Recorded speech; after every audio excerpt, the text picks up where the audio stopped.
дар аввалин дидори рӯбарӯяшон аз замони сари кор омадани ҷо байден, президентони Иёлоти Муттаҳидаи Амрико ва Чин барои барқарор шудани робитаҳои харобшудаи байни ду кишвар омодагӣ ошкор нишон доданд. Як натиҷаи ин гуфтугӯҳо сафари котиби давлатии Иёлоти Муттаҳидаи Амрико Энтони Блинкен ба Чин мебошад. дар робита бо чин ба назари ман муҳимтарин натиҷаи гуфтугӯ ин аст ки президент Байден ва президент Ҷинпин дар масъалаи зарурати боз будан ва ҳам тақвияти тамосҳои ду кишвар ҳамфикранд.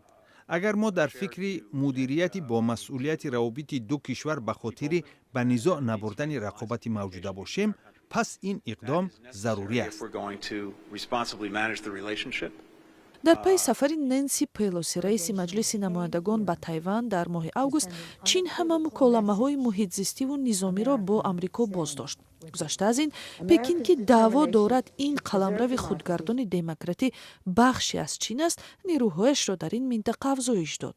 баъди ин ду кишвар дар ҷаласаи Миср сари масоили муҳити зист муколамаро аз сар гирифтанд ва Ҷон Керри, фиристодаи вижаи Амрико, аз он ситоиш кард. бисёр самимӣ, дӯстона, мусбат ва хеле созанда. чунин аст назари ман дар бораи муколамаҳои Амрико ва Чин.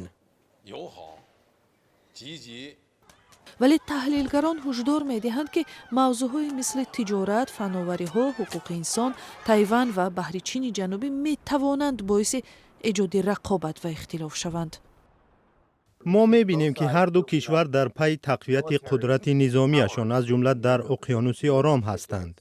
ایالات متحده آمریکا توجهش را به آن روانه کرده است. چین ارتش واکنشی سریع بحری می‌سازد که توانی انجام ضربه‌های دورپرواز را داشته باشد و از سلاح‌های اتمی استفاده کند و توانی حرکت در این خط را داشته باشد. به فکر من تلاش سبقت میان دو کشور ناگزیر است.